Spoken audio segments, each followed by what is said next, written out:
Welcome back to Masters Tour Jönköping, and we are getting into the crux of the event now. We're going to round number 4. So we're kind of down to 40 players. If you look at it, that 3-0 is essential. It's not, but I'm seeing tweets, Derek, from some of the players saying, "Oh no, I lost a game. I don't really want to play anymore." Yeah, I mean, once you've lost 2, that's where you can pretty much just clock out with no real chance of making it through to the top 8 at that point. But you're still playing for qualification through to subsequent Masters Tour events and, of course, extra prize money. So as long as your goal isn't purely to win the entire thing, then there's still a lot to play for these players. But for our 2 players that we have coming up now at 3-0, Larinder, there is a whole lot more to be playing for, of course, with the win still potentially on the line. Yeah, and I think we hear a lot of people say they would like some bad guys in GM because everybody's too nice. And I was looking through the list before this round, before I knew who I was casting, and Fujitora and Pardub both stuck out as guys who don't mind being the bad guy. And so if you're a fan of having a bad guy in GM, you are cheering for Fujitora here. And I don't mind saying it because he's done some fairly mean things on streams before in finals and such like. Yeah, he's a fiery personality. That is definitely what I will say about Fujitora. But he's always a delight to talk to, is one way of putting it, I suppose. Don't really know what the words that just came out of my mouth were, but a very fair. Storied Hearthstone player for sure, after being a WESG champion, of course, being his main claim to fame in the Hearthstone community, as well as hating it when you say good game to him. That's his other real thing that people tend to know about Fujitora. But at least in this particular series of Hearthstone, or in this tournament with the decks that he's brought, it's fairly standard stuff, I guess you could say, overall, with the Warrior ban coming out against Scag. Yeah, he doesn't. He was the player who actually needs a result here as well. So he's played a lot of qualifiers and got a massive percentage win rate, and didn't get the win to go into the next tour. So he needs to get a 7-2, even if he doesn't get to Grandmaster, to continue.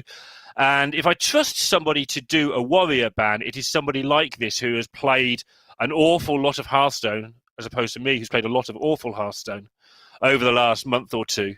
And I think there's not many people I trust to ban Warrior, but Fuji, to leave up Warriors, Fuji is one of them. But you're going to tell me that Scag is the one who's actually banned. Yes, sorry, my wording. As I got halfway through that, I realised, But sorry. Scag is another of those players who plays in things such as Battle Rift and does very well in those league-style events. Another player, thankfully, because I could bail myself out now, who also plays a lot of good Hearthstone.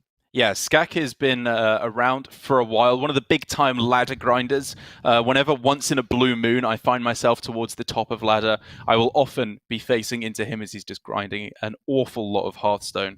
I seem to remember, I think it's just something you're playing against Italian players. Like, it's him, Letta.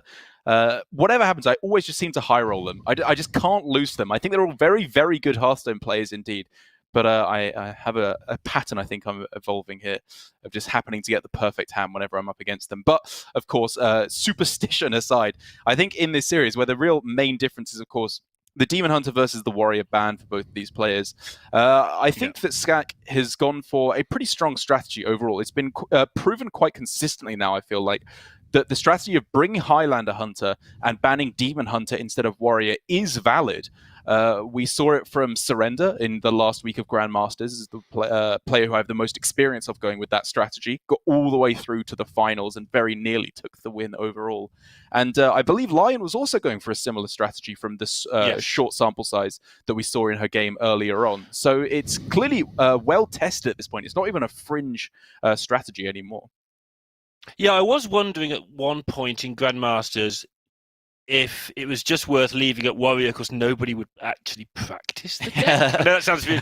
Yes. You want to have the best deck at your disposal, but it's not the easiest deck to just pick up and play. Obviously, it feels that way now. It's been around for 6 to 8 weeks. We all know how to play it to a reasonably high level.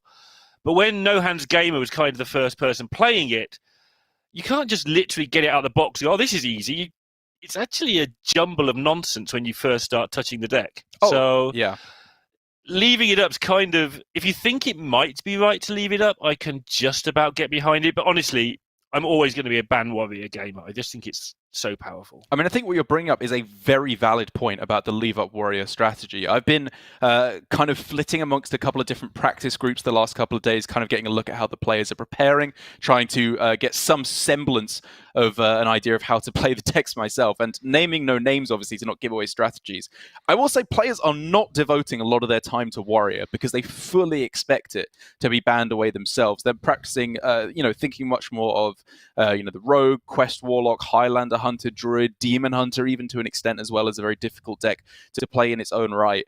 And I think, though, you're not looking at a tournament like this where every player has had to qualify through. Every player here is a good Hearthstone player. You're not going to be given a lot of free wins, but you might be able to pick up a couple of percentage points with players missing some of the more niche and difficult to spot lines with the warrior.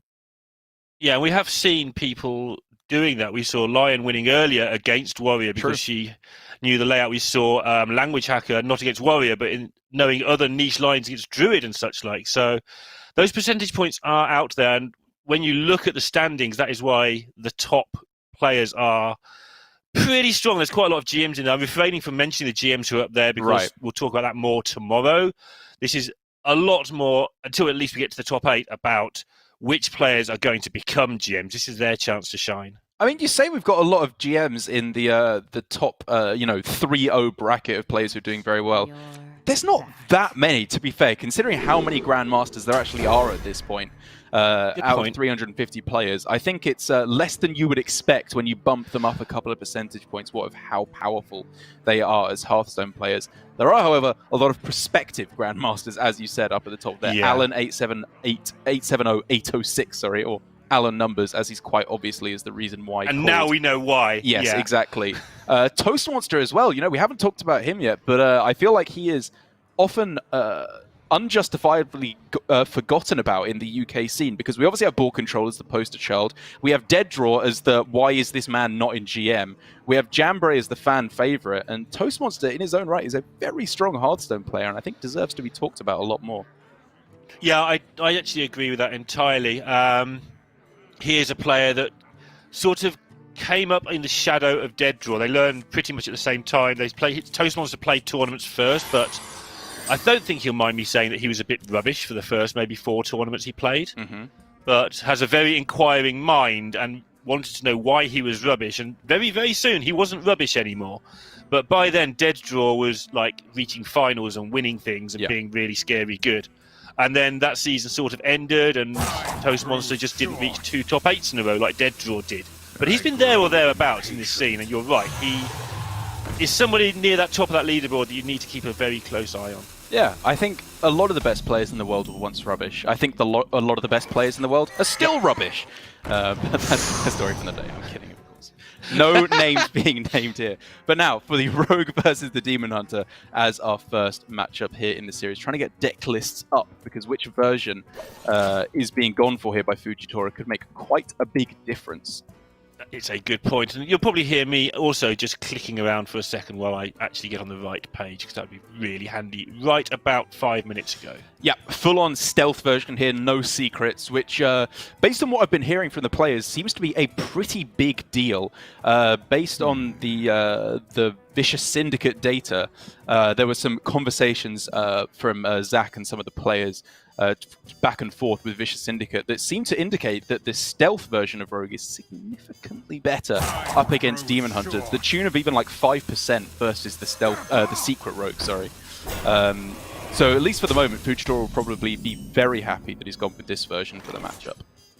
That wouldn't surprise me, because I feel like the stealth version is a little less powerful, but a lot more consistent at just spewing things onto the board. Yeah. Like, you quite often see the stealth deck only has 10 cards left when you expect it to have 15. You look across and it's like, oh. And that's because it's just making nonsense plays the whole time. Yeah.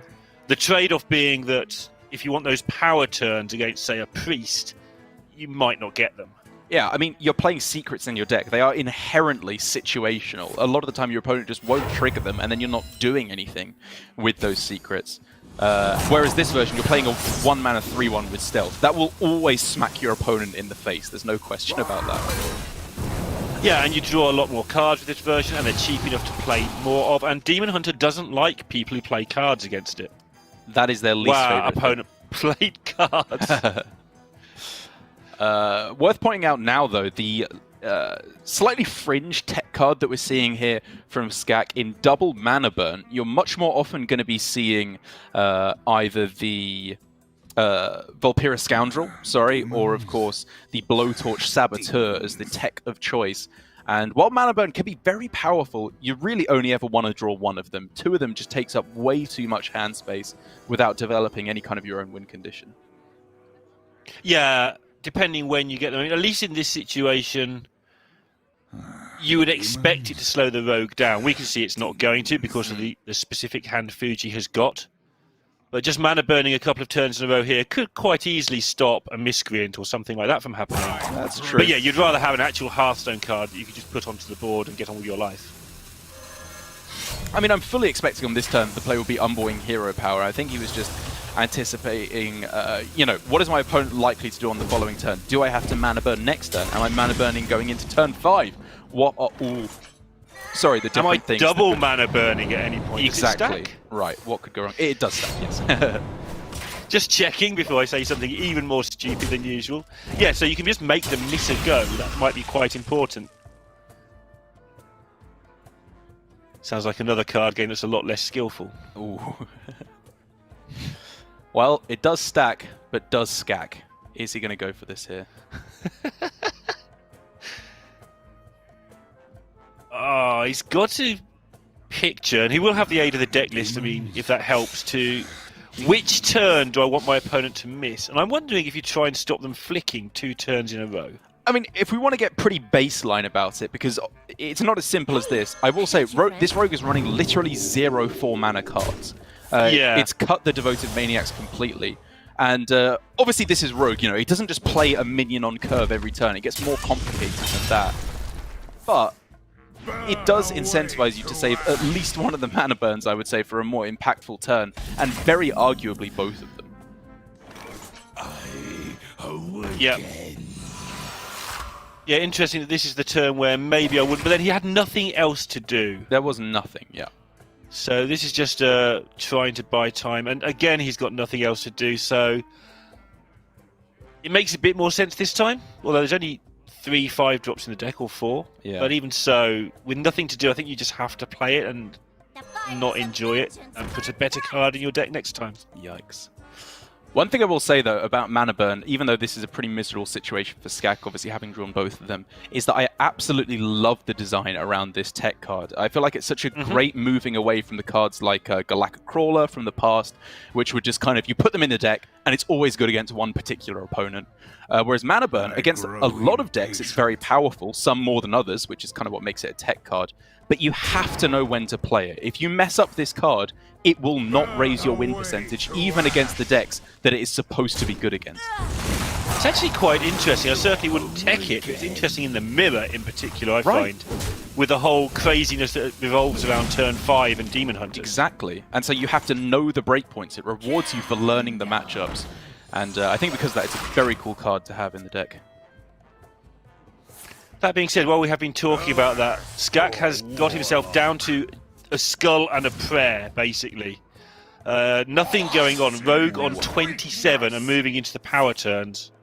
Decent couple of top decks, though. No extra card draw, of course, which is probably going to be necessary if he wants to take this game. But for the moment, at least, this is a powerful couple of turns and can maybe set himself up for just a skull or metamorphosis off the top to close out the game.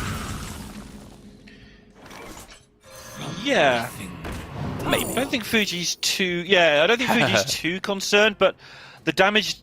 I've said this before already today, the damage when it comes really, really quickly, so it can catch you out. Whoa. Oh, okay, well.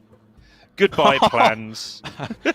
Yeah, I mean, it's still not over yet, because once damage is done to Rogue, it sticks. The only ability you have to heal in the deck is obviously the armor from Galakrond and the heal from Kronks. Which is threatening, and you know, Fuji has the ability to draw the Galakrond, obviously, in hand with the Kronks. But if Scag is able to go Skull into Altruist to win back the board, he's able to stick a Glavebound.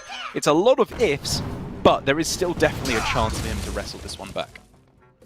Yeah, we saw Galen nearly win a match like that against Warlock, and if he hadn't made a 1-mana mistake in the sort of 6 great turns he played, he actually would have won a game that was completely... I would have called it unwinnable quite happily, if you'd asked me. Very nice draw, though, for Scag there, if we're talking about minute differences that can make the game. The exact mana utilization here with Glavebound Adept to swing back the board, potentially connect this 6-4 to the face on the following turn. Yeah, the fact it gets flicked is really awkward, not just because you lose your 6-4, but you lose the other one from your deck, and then you really are running out of damage. No. It's just getting you closer to the skull. It's actively good for you. Yeah, that's what it's doing. I remember now. Demons? You've got a future in PR ahead of you, Derek.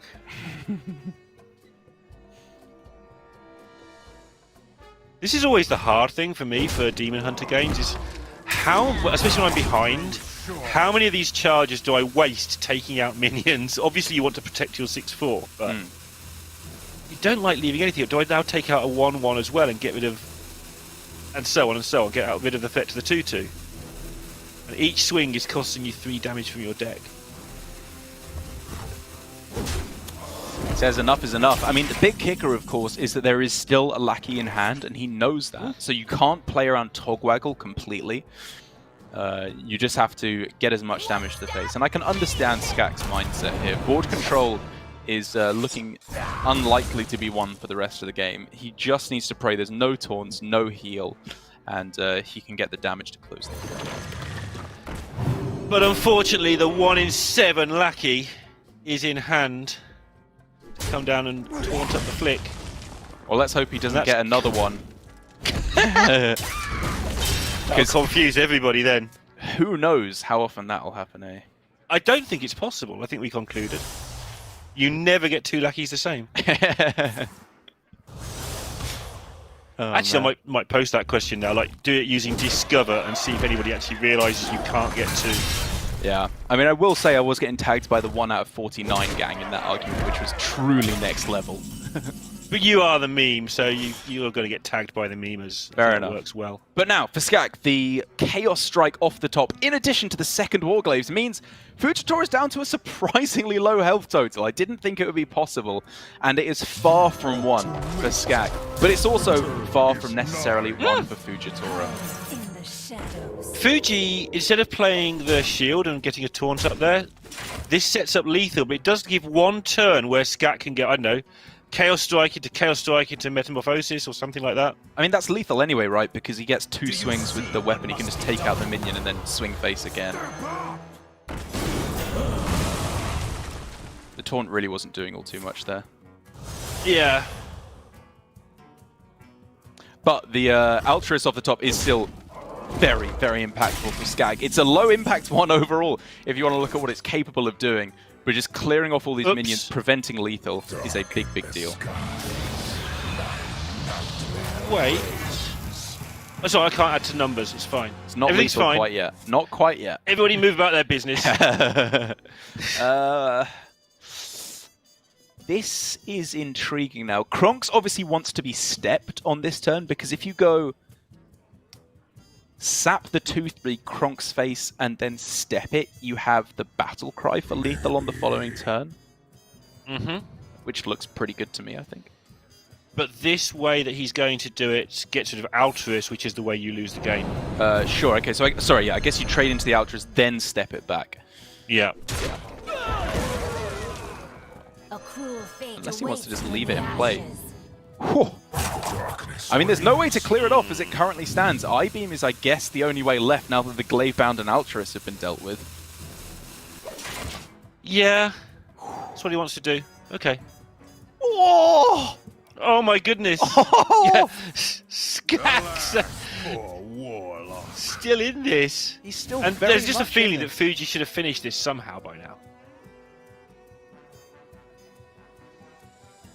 And the crazy thing is, he can tank. He could tank both of these minions if he wanted to, and still be alive on the following turn. Oh my goodness, and that would set up a lethal as well. Flick's gone. So generating 2/2s, they're just going to stick there as well. Not that necessarily you'd flick them.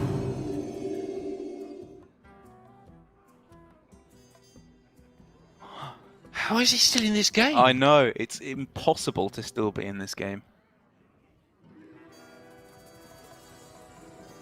We were both like, yeah, well, Gallon nearly won a hard game once in his life. Right. Good for Gallon. And then suddenly, if only we'd believed our own hype.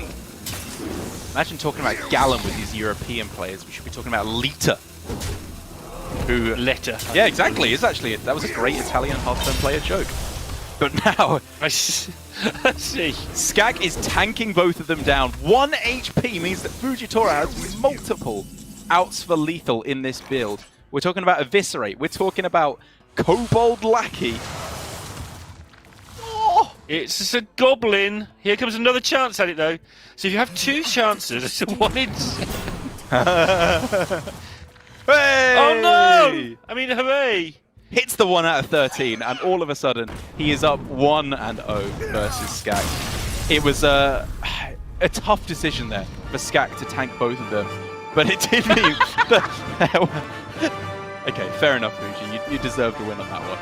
But it does mean that there were multiple different ways that were opened up for Fujitora to take the win, like just hitting the Kobold Lackey, whereas the taunt in play may have protected Scag for long enough if instead he hadn't tanked the damage with the weapon. And that's Fuji's celebration for a 1-0 lead. Like, do the animals get bigger to be like an elephant or something at the end? But yeah, that's insane. Scag did all the hard work coming from behind there.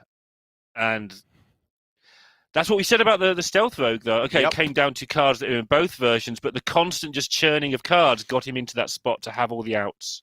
Yes, I think at the end there, that was the really debatable point as to whether or not he should have tanked the minion, because he did have the taunt in play, and had he just tanked the Kronks and instead pushed the rest of the damage phase, I think he might have been able to survive in that instance just about. But then, of course, you're playing around a bunch of different things, like if they hit the sap, then you're just dead all of a sudden. But either way, with that done, that means that Fujitora has taken a win with the Rogue, which could potentially have been a little bit of a weak spot in the lineup, because up against Druid and Demon Hunter, I definitely like my chances with either of those 2 decks. But now for Fuji, the only real weak spot, in my opinion, appears to be the Druid. The Warrior is not guaranteed, but pretty likely to take a win. And because of the nature of Druid, we give it a tough time, or I do. You cast Apex, so it's a little bit different. But because of the nature of Druid, it does tend to be fairly close to 50-50 against everything. That's why there's so many arguments. Yeah. Like, it does its thing about half the time and you can't stop it, and about half the time it just misses and you kill it easily. It's so easy when you talk about the game in those terms. Why make it complicated? It's a fair point. I do ramble on about very niche, stupid scenarios instead of just remembering it's Hearthstone we're playing. Spend your mana, hit your opponent. So good when you break it down. Okay, so one of the defining matchups, although it's very one-sided, so I'm not sure if that counts as defining, in the current meta, Warrior versus Demon Hunter. Yeah, it's definitely one of the most commonly occurring ones, and one where, even though it's very one-sided for the Warrior, there's a lot of percentage points that can be gained by a smart Demon Hunter player. Yeah, it's better than in the days where it was, could you win with Freeze Mage against like Control Warrior, and you had a 10% chance. The good players would make it 12%. Like, the good players really turn this one around a lot, that is for sure. Don't get people started on what the chances were of Freeze Mage versus Control Warrior, because at least a couple of pros are going to be like, well, I had a 98% win rate with the Freeze Mage. Like, yeah, of course you did. Yeah, right. George C was 50-50, right? Right, he was the Warrior. Because he knew Freeze Mage so well he could beat it, because he was the Freeze Mage. He became the Freeze Mage. All right, Fujitora has Ankar and already has a Skipper in hand and has Armorsmith in hand. Can we get on to game 3? It's a little bit deeper than that, but your point stands, Lorinda. All the good cards are currently available for Fujitora to take advantage of. And I will say, kind of the 2 avenues to victory that I was talking about from a smart Demon Hunter player. One is as hyper-aggressive as possible, push as much damage at the start of the game, and try and kill them before they can play Armorsmith to gain a bunch of armor. The other one is, if they have that kind of a hand, you just outvalue them. If they don't have Battle Rage game, then they can often run out of value before they're able to just lock out the game. Yeah, it is important. I mentioned this one before, but I'll mention it again, for the Warrior to get that chip damage in. If Demon Hunter sat at 26 health and no cards, and not facing down much of an army, it can get back into it with a skull. Yeah. But if it's down to 14 or 12, it just folds up and that's the end of the game. You really need to find those moments to push those points of damage as the warrior. It's really weird. It's kind of counterintuitive because you are the control deck. Yeah. And I will say for the moment, Scag's got a pretty good game plan of game plan A going, which is hyper-aggressive, pray they don't have the Armor Smith. He knows that it's extremely likely, or actually 100% I will say after the Sky Raid has been played, that at least one risky skipper will be in hand at the end of this turn. So his real hope is saying, okay, you're going to clear this board at some point, whatever, I'm just going to get my kicks doing damage to your face while I can, and then hope there's no Armor Smith to gain the armor. Once that does inevitably happen though, and Fujitora gains 1,000,000 health, he will then be able to transition pretty well into the value plan with the Skull and Spectral Sight in hand. What now? Yep, and if he gets the Warglaives down after the Skull, if he can hold that long, which he can't always do, maybe pick yourself up a Satyr and build a board of 2/2s after the Skippers have gone. That can sometimes be a very successful strategy, but there's a lot of ifs in there, and that's kind of the problem with playing Demon Hunter against Warrior. You have to pick your ifs carefully.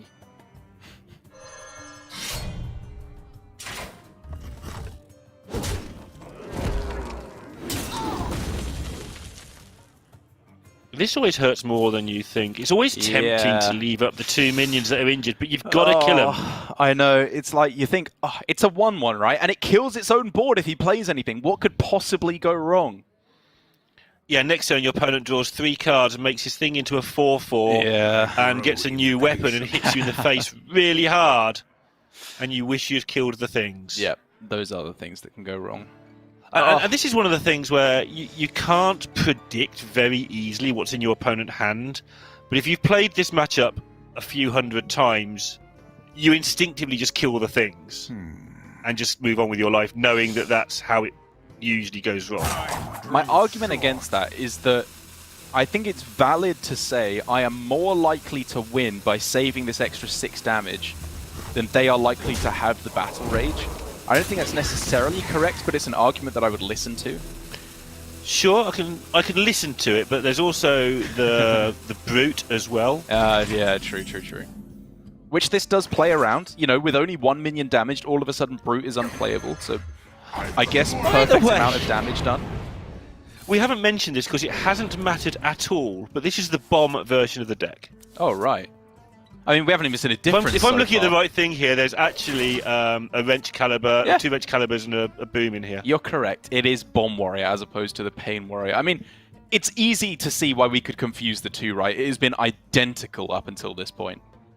Yeah, there's 3 or 4 cards difference, but it does change your strategy a little bit as the Warrior, because you have less of a backup value plan with your Live Wire Lashes. You don't get those lackeys, and you are a little bit more committed to going face. I don't think it changes anything we've seen, but that's the change to the matchup that we haven't before, basically. It also means that you can Corsair Cash and tank a 6/4 if you want, which is more relevant. I guess you get to get a Dread Corsair in play at the same time, which makes it a little bit more palatable, but that means that it's connecting face, right? That's always bad. I guess you don't have many other good ways of dealing with it, though, however, as it currently stands. Yeah, you can only make 1 minion. I mean, he could go... No, with the Skipper, I mean. Right, well, you could go Risky Skipper, Bomb Wrangler, and then into Bloodborne... Blood Boils like, one-off. Yeah, nothing works. So even though my first suggestion was ludicrously bad, I think it might be the only plan. Oh, he could put in the War Maul? Is that what he's thinking? And then Inner Rage it? Oh my goodness, I think I prefer hitting it with the weapon. That sounds awful. Yeah. I'll show you who's boss. Blood and blood. This is this works. Scuffed as all heck board clear right here, but technically it does get the job done. But now all of a sudden, Scag, I think, if he's got any kind of a nose for it, is going to be smelling weakness here. And should absolutely try and capitalize on clearing this board and then just going face for everything he's got. Yeah, I think you're right. Because that's a turn of a person who hasn't got much going on. Right. Although if you don't kill off this Skipper, bad things are going to happen, by the way. Well, he doesn't have a choice Because he about gets it at the moment. rampaged and you just kill everything. Is it worth playing with the Satyr Overseer straight into a Bomb Wrangler? Into a Skipper that's just going to live? Surely it's got to be better to go for the... All I see is weakness. Wow. Trying to work out what his Bone plan Chewer. is. This doesn't feel like a plan. Yeah, I'm skeptical of this one, I will say. I'm unhappy. I mean, you've met me, I'm always unhappy, but I'm unhappy of this play. It does get the skull to the left, I guess, so... Yeah, but I mean, he did that anyway, right? Just Sure. by playing the Spectral Yeah. Sight. I mean, you could make the argument that based on Fuji's play, Scag doesn't think he has enough minions, which is possible, for sure. It's unlikely, though, to say the least. I mean, the one vague weakness of this deck is it clutters up on 3 a little bit. Right. So you can kind of expect your opponent who had 5 mana left available to not be able to play 2 minions. I don't know. Fuji could take the risk of just going Bomb Wrangler into Blood Boil. If he misses with the bombs, he would have to then sink the Blood Boil into the Bone Chewer and it would just die. Or be left at 1 health. Or he could just tank the damage right now. Yeah, going the other way, I think that Skag's thinking, not quite that he hasn't got the minions, but maybe that Fuji would have to lose his second Skipper and injure his own stuff and be in a fairly bad spot going into the Skull turn. I can see that might be a line of reasoning he would take. Whatever he's going to do, he's got to do it right now. And he just goes with the play of saying, okay, Rampage it first was like worth considering because then maybe you can trade it in if everything misses. But with this line, you get everything down, it clears the board, and you're dealing the most amount of damage. This is a likely winning play. It also... yeah, it's fine. It's absolutely fine. I wanted to do an also, but there isn't an also. It's just play skulls, see what you pick up. No bombs found for Scag. Oof. However, 3 absolute weapons. duds. Yeah. I mean, Warglaives is good, obviously. Don't get me wrong, but it in combination with the Umberwings is not what you want. Yeah, it's just nothing going on here. And to be fair to Scag here, going back a turn, we were very critical of the Satyr Overseer on the previous turn. The game is likely to end in the next turn, probably. And he doesn't have mana to spend it here, so I guess his thinking was, it's very unlikely to be useful on that turn, but it's basically dead for the rest of the game. Yeah, I think that is something that we sometimes overlook as casters. We want everything to be used to its maximum efficiency, blah, blah, blah, but sometimes it's best just to use it before you die. So that I will concede against Scag. I think that was a fair enough use of the Overseer on that turn. It's always hard to know what's fair use and what isn't. Here. But now, 5, Is that 6, exact lethal? 7, I think it's exact. 8, 10, 13. That's exact lethal. Yeah, Spot who's played at least 1 game of Warrior. Well done, I can Lorinda. count, which is more than Fuji. Oh no, Fuji's just busy counting to the camera. It is right. He's just going bing, bang, bong, Yeah. 1, 2, 3. Yeah. He's getting there. How can you not want this guy in GM? Imagine Sottle would be just going off on him. He gets it 2-0 to Fujitora, taking the expected win here for sure with the Warrior. I think this is something that Scag was taking into account right from the get-go. Because even the players, as I've constantly been saying, the players who leave up Warrior don't expect to sweep Warrior every series. They know it's the best deck in the game, very arguably. Yeah. They're saying, maybe I can take a win against it, but either Demon Hunter or Warrior is guaranteed a win against my lineup. And with the Demon Hunter banned, the Warrior does take the win. And now for Fujitora, the weak deck, the point of Skag's strategy here in the Druid being left up is the final deck remaining. And I didn't do the stats at the end of GM for this, I will eventually. But when I looked mid-season, people who left up Demon Hunter, the Warrior was still winning, let's call it 80%, just a very round number, 4 games out of 5. But actually, the who won the match when you left up the Warrior, even though the Warrior was always putting you 1-0 ahead, was basically 50-50. I think it was, in fact, one match was actually in favour of banning the Demon Hunter. Right. So you're effectively starting 1-0 down 4 times out of 5, and you're still winning half the time. And that's what makes it hard to judge. Is that enough? Do you really want to keep starting 1-0 down? It was a small sample size. But you've just summed it up beautifully. Now the weak point comes in. Exactly. And for Fujitora, let's take a look at the list. Sorry to cut you off there at the end. He's gone for the pretty much straight-up spell version of Druid, as opposed to the hybrid version with half dragons, half glowfly, or the full-out dragon version that we saw from No Hands Gamer earlier on today, which I think probably helps him to a certain extent up against the Demon Hunter. You have the potential mega high roll, or at least fortunate outcome, of Glowfly Swarm coming down on 4 or 5. Yeah, he's got the fungal fortunes. Now you just need the overgrowth, and off you go. Nope, it's not enough. Just one of the 2 crazy cards. It's the right one, though. Yeah, it's not there for Fujitora quite yet, but a couple of draws off the Fungal Fortunes could absolutely turn things around for him. This mana burn you were talking about in the last game, though, we've seen this used in some tremendous spots against Druid. Like, just to shut down that overflow turn sometimes. Buy yourself one more turn, and Demon Hunter doesn't need many more extra turns to kill you very fast. Hey, I got you, friend. Well, it's a nice aggressive start here to get things going for Scag. It's not perfect mana utilization. Sorry, it is perfect mana utilization. It's not the perfect cards to spend your mana on. You want to hit a few more 1-drops, I think, than this. Because this, at the moment, is not an especially high amount of armor. Of attack, sorry, but it's still very impressive. Yeah, this is a bad Demon Hunter hand. Yeah, Scag knows that this is a bad Demon Hunter hand as well. Is it cold in the shadows? And Fuji's actually prepared. We've just seen that Starfall there, which is definitely a nod to this Demon Hunter. Yeah, it's not an inclusion that I'm especially fond of at the moment, I will say. And, I mean, this board that we're seeing from Scag is, I think, a perfect demonstration why.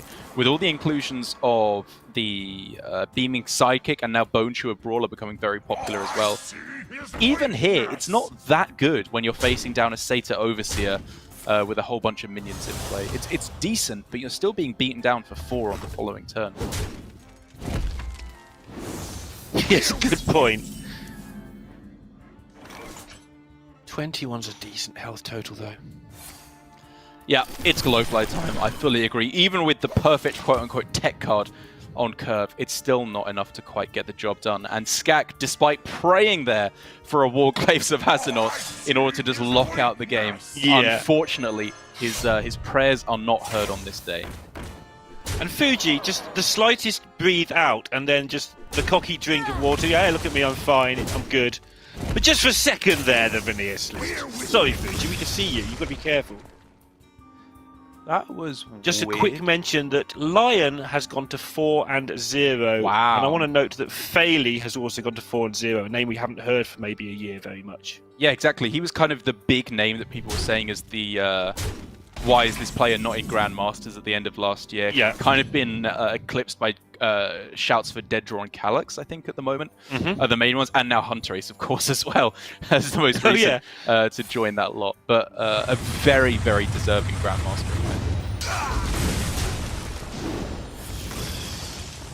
And now things are going from bad to worse, I will say. His last chance, now that board control is pretty irreparably lost, one of 2 things. Kill your opponent with all the damage, because they don't have the heal or the taunt, or you could get a nutty Altruist off of this skull. Yeah, and it's going to need to be nutty. You're just dead. Yeah, it would have to be a mana cheaper than it's possible to be, because he is just dead. There we go. 3-0 for Fujitora. Check out this guy. He's not going anywhere, my friends, and he is moving up to 4-0. And as much as I regret having to admit this, I do think I'm pleased that Fuji's going well. Just look at him. He did put in some tremendous work for the next Master Series tournament for the qualifiers, and didn't get in from a whole relentless swarm of, sort of top 16s. And so if he does get to those 7 wins here, and we need a bad guy. And he's a bad guy. We don't mind mentioning that. He's a I don't bad mind guy, losing it. but he's a good player. And I think at the end of the day, while I love ragging on Fujitora, I think it's I express my admiration for him in the most English way I know possible of just relentlessly making fun of him.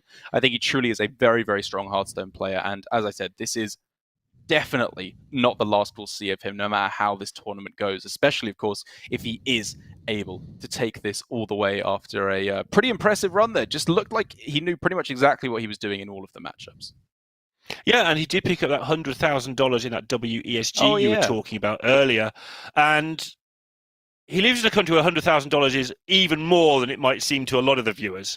So it'd be very tempting just to sort of set up a business and almost retire on it. But he's just carried on playing Hearthstone because he enjoys it so much. As much as he rants and raves, he loves it. He couldn't keep playing otherwise. Yeah, I was going to say, does he love it? He seems like he absolutely hates it from what he's saying on social media a lot of the time. Of course, jokes aside. He hates losing. That is one thing I will say. He is a man who does not like losing Hearthstone, but he does very much love winning it. And he's off to a good start at 4-0. Only one more round here today overall. And if Fuji can take that, he's looking to be in a prime spot to go all the way to top 8. Yep, so we are going to, after that rapid round, have a little bit of a break while we set up the reel for you for the other matches for the round, and we'll see you in just a couple of moments.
Welcome back to Masters Tour Jönköping, and we are going to cover some more matches from round number 4 of the Swiss, 4 of 5 that we're going through today, with another 4 rounds tomorrow. I'm Raven, and joining me once again is Frodan. I'm going to take you through some matches here. I believe we are going into A-Rock versus Ramy, and A-Rock, one of the players who has already done very well previously in Masters Tours, and up there with a potential chance at qualifying to be a Grandmaster very soon. So pretty exciting stuff to follow this guy and follow what he's doing in this Masters Tour. Yeah, and you look at some of the storylines heading into this weekend. It was all about, who will be qualifying for the Grand Masters. We already know one person that's guaranteed, and that is Blycha. And then you had some other players who are kind of in the mix that are very likely to, but still, anything could happen, and A-Rock is one of them. A-Rock, of course, has been performing pretty well over the course of the Masters Tour, but he's, it's always nice to earn that extra cash, and especially build your brand and momentum going into the next Grandmaster season. So this could be a preview of what's to come for the future seasons. Yeah, and when we see these sort of mini seasons of Grandmasters, of Masters Tours that then qualify into Grandmasters, if you win one, that's obviously amazing. But if you end up like placing at all 3 relatively high, then that just almost demands respect, doesn't it? Because that is very difficult to do. They have to qualify to the Masters Tours, then they have to place that high multiple times. It gained a lot of respect from me, at least. But here we go. We're going to go into game number 3. Both of these players currently at a 3-0 Swiss score, so doing fantastic. And A-Rock currently is at that 2-0 score, going for Druid against Druid. I've got a feeling, Dan, if Druid mirrors are anything to go by, this might be a quick one. It could be really quick. It also could be dragged out if both players, sort of have like a bunch of resources that they're trying to exchange and kind of trade with each other. So, we'll go ahead and reserve our judgment until we get like the final says on how the opening games are. But we have historically seen one-sided Druid matchups a lot, particularly when you're starting to talk about, how does the dynamic work with ramp versus people that have more hard-run resources. So we might see one of these players get off to a very quick start. And then from there, we'll go ahead and evaluate like who ends up being able to get the tempo in the late game to ultimately. Right. And both players are running some of that additional anti-aggro tech. A-Rock with the 1 claw in there, and Ramy's running 2. So again, although on the surface you could say, but that's worse for Ramy because he has 2 claws against the mirror match. They also do kill off tokens, right? They do kill off those glowflies for 1 mana. So even though it might not be exactly what you're looking for, they're not exactly dead cards in the matchup. Yeah, definitely not dead cards per se, except for that Mount Seller. Rest in pieces. Rock not happy with that, but in the end, still being able to start off with Fungal Fortunes to match his opponent is still very key. Now, can he match the ramp? Does it look like he can here? And that's one of the multiple ways in which this mirror match can end swiftly, is if one player has access to ramp and things to do afterwards, like once they have ramped, but with the Emerald and also, of course, the overflowing hand for Ramy, who definitely does, and the other player just doesn't get there and can't keep up with the sheer amount of mana their opponent can spend in 1 turn. So Ramy looking to be in a pretty powerful spot right now, especially with a good follow-up from that Emerald Explorer. Definitely, and you look at the overall landscape of things. It's very hard for the Druid to basically consistently answer another Druid board. So being first is really important. It's very funny that oftentimes in a game like Hearthstone, the best counter to sometimes your opponent's class is your own class card. And so in this case, Druid's no exception. Druid likes to play big, heavy stuff. Druid struggles with big, heavy removal. Yeah. It's tough, isn't it? Like, we've seen some players in the past, and I think a couple in this tournament, they're playing like a single Starfall that can help out with exactly a Glowfly turn, but 1, it's normally a 1 of in the deck, and 2, well, what if they don't do the Glowfly turn? Because we've seen these Emerald Explorer choices in like the hybrid version, and also Mount Seller boards don't really just evenly flat out to 2 health minions, so although it's some level of tech, I don't think it's good enough for the mirror match. It's pretty rough, isn't it, one way or the other? Yeah, and I think that ultimately it's still okay if you're not able to, get that bounce seller turn, as long as you're able to keep up with the pace. But it seems like right now, Irok turned behind his opponent. Right. Tired. That's tough. You don't necessarily want to see in that spot, but as we mentioned, that's usually Yeah, you don't want to be in the spot where you actually have to pay for a bog beam. Those need to be 0 mana, and we see the huge difference kick in right now. Although there is no mount seller for Ramy, he has the ramp. He's already in that spot where he can even just put, say, this Ironbark onto the Netherwing he already has on board to really just get something to stick. And he has access to that overflow as well. Not necessarily for this turn, but just for future turns, whereas Arok is a reasonable way away from making anything that powerful, honestly. Still a whole turn until his mount cell is active. right. So it's not going to be easy. But at the same time, things are looking pretty good for Ramy to start to climb very far ahead. Ramy, so I'm clutch. for no one. And hand dumping here is going to be really important, as we were talking Right. about here. So, if you're, what's the best card you're hoping for? If you're on 6 mana, it's still a little bit awkward. I guess it just has to be a basic worm, but is there something else better? I don't think so. I think what he really wants is, as you mentioned, that this worm is going to get a decent job done. Maybe that's actually going to be better now. I guess Glowfly is the answer to your question. But I think what Arok really wants to do is get to turn 7 as safely as possible, because he has Mount Cellar, Moonfire, double Ironbark, and then he has Overflow for the refill afterwards. So if Arok just doesn't lose too heavily in this next turn or so, he's actually in a good spot based on what his hand is and what his plan is. But as we mentioned, Ramy has the time and has like the advantage and the initiative to do all of this first. Yeah. And so this overflow does end up drawing a bunch of cards, but honestly, not much of substance. He's still going to be a little bit behind on board unless he wants to part ways with some of these bog teams. But I mean, it does give Arok a little bit of opportunity with the exotic mentor. Yeah, that's it, right? It's a tough line to walk. It's, do I use this really good removal now? If I do, then my mount cell is going to be worse later. But what if he doesn't survive till later is the big problem, right? It's a tough line, isn't it? Because if he doesn't survive, then who cares that he could have had a good mount cell turn. Right, exactly. Now we see Arok, though, just going off with his mount seller. Like I said, his hand was actually really good for this turn. He just had to get there. And he has. And now, Overflow, great hand refill. And he has still the flexibility of the Evasive Worm to potentially help take down a mount seller from Ramy if he does get one. And he did get one off the top as well. Only the finest creatures. All right, here we go. Who gets the rushers? Who gets the ability to win forward? Oh, that is one rusher. That'll help. Even this Crystal Power is going to be quite flexible, whether it's the heal on the Netherwing or whether it's 2 damage to help just pick off another minion.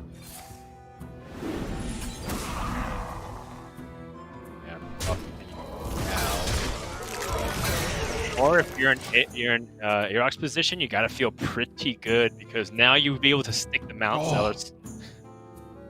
So it's a little bit awkward, but I mean, you still have the opportunity to overflow here. You do heal up your opponent's minion slightly if you don't trade into it. I think I prefer the evasive, you know. If it's like evasive worm hero power, then you can go Ysera and then overflow. Because if he overflows and then plans to Ysera and then maybe even overflow again, that's just too much card draw, right? So I think if he uses the worm to punch through some of these minions and help clear off this board, it might actually be enough. Yeah, it really might be. That might be all he needs to really just climb super far ahead here. If that was his plan, I don't think those were the trades for it. So I'm guessing, yeah, he is going to overflow. I think he would have used the worm to kill off the Netherwing with hero power. But yeah, he's just going to go for the overflow now. Time waits for no one. And it gives him 2 castable spells this turn. Big sideboard, the ropes cutting down, but doesn't seem like there were many good beasts as a follow-up summon here. Not like Ramy picked up anything substantial. Wonder was what A-Rock thought about there. that mistake. Yeah, sometimes we just kind of trust that the player is making the right trades and the right calls, and then suddenly they realize maybe they misoptimize something, and be a little bit tricky to think about that in hindsight. I think the good thing for A-Rock there is, regardless of whether he used the evasive worm or did what he did, he killed his opponent's Mount Seller, which is priority number 1, right? So at least, regardless of how he went about it, maybe there was a better way, maybe there wasn't, but he got the main job done, and now he just has to focus on keeping Ramy off board. But Yeah. these Savage Draws and this Glowfly is gonna again present another threat. Unless specifically Iraq's saying that I should have known I was going to draw Bog Beam, so I could traded my Mount Seller, which is never guaranteed in that Right. situation. But sometimes you're like, oh, whoops, I wish I. I'm waiting for no one. And play so, how do you answer a board of these Glowfly Swarms when you know there's a threat of Savage Roar number 2? You don't, if you want my honest answer. There's not a good way here, is there? I mean, the problem here for A-Rock is if he plays the Emerald Explorer, then there are ways in which it can just get pushed to the side. Maybe the Emerald Explorer's enough with 29 health, so the likelihood of him punching through a taunt and lethaling him through that makes the Emerald Explorer safe. But what's the backup, right? If Right. Ramy just, as we can see, has Soul the Forest, then it's just the same board yet again. So that's what A-Rock's really going to consider here. What's actually going to win him the game? Because at this point as well, in the Druid Mirror, your opponent's pretty much going to draw their whole deck. So you can expect Soul the Forest pretty soon. Really good point. I do like this, though, just saying, okay, Ysera, overflow next turn, potentially, make a board of dragons, and hope that's enough. The problem is, I don't know how A-Rock survives almost 2 swings of these Glowflies. What to do? Yeah, I think if you're in this position as Ramy, you don't even necessarily have to rush anything. Overgrowth first. Oh, is he digging for a lethal opportunity? I mean, if he finds an extra buff, Power the Wild Craft. Yeah, he's already used 1 Savage Draw, so he can't do that. But I don't mind him going for it, because as you can see now, and as you pointed out, a Power of the Wild would fit perfectly in that turn, right? Even if he was always going to Soul the For no Forest. one. So close to killing, but not enough. This means that A-Rock has to do something pretty magnificent, honestly, to safely survive this. Yeah. 'Cause it's not like he's close to killing Ramy either, right? Ramy's on 28. Okay. Interesting that he prioritized the Emerald Explorer first, as opposed to, say, drawing cards with his Ysera on the board, because he might get a lot of taunt that way. But he knows he wants to get a taunt guaranteed, so he doesn't want to accidentally draw every single one of his portals and have no board space for it. We've seen that happen one time.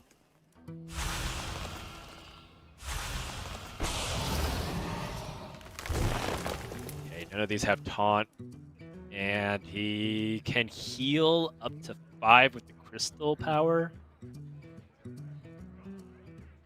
Is that enough, though? Is he just dead anyways? He can do, well, it's 19 if 2 minions that are Savage Road have to go into the 4/8. And that's also if the Ysera trades into the 3/2. It would be 19. He's going to try to go for another portal. The fate of the world hangs in the balance. Caligos. No taunts. Wait, one more. Wait, can he kill off his own? He can't kill off his own dragon, right? Not that it would do Oh, much. wait. He has a spell damage minion. He can Moonfire the 2. Oh. Yeah, that was... I mean, he's dead either way. It's Savage Roar. It was rushed for time, but... Yeah. Nice, valiant effort. He just needed to dump that card because he needed to make hand space, but this is going to result in a Game 3 victory for Ramy. And, there was a lot of twists and turns, but ultimately what was kind of hard was that Iraq took a little bit too long to get ahead on the board with that. So he finally got ahead with the Mount Seller. But the problem was he wasn't able to capitalize on it and get a decisive tempo swing. And then when he was playing Ysera, he wasn't able to capitalize off the dream portals in time. If he had 1 or 2 more turns, would have easily ran over his opponent. But Ramy was running low on fumes, so just kind of plays the Savage Roar out, and I think that was a really good call.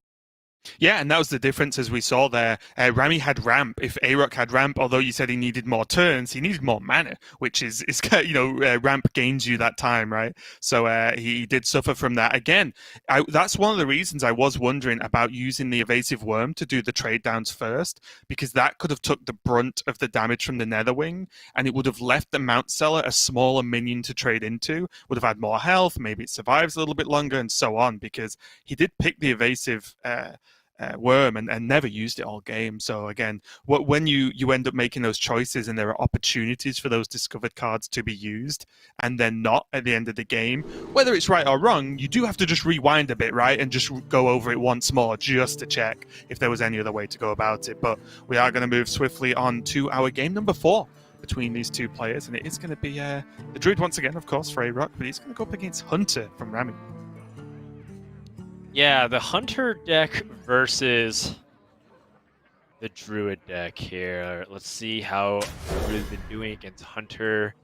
It's been pretty Hunter favored so far. 55% is one of the more dominant matchup percentages that you'll see. That isn't a direct counter. Hunter does seem to prey specifically on Priest and Druid right now. And of course the few mages that choose to bring that deck to the lineup here. So, I know you're a huge Hunter fan right now. Can you give me a little state of the Hunter, Raven, if you haven't already? Well, I'll start off with this matchup. And although I don't really like oversimplifying explanations of matchups, Druid normally, if it can land an early Glowfly, as in a Glowfly on curve, whether that's strictly on turn 5 or a bit earlier for Druid, things can change as we can see. But if they land the Glowfly and Hunter isn't already very ahead and able to answer the Glowfly, Druid can run away with it because there aren't that many good AoE responses to a wide board for Hunter at the moment.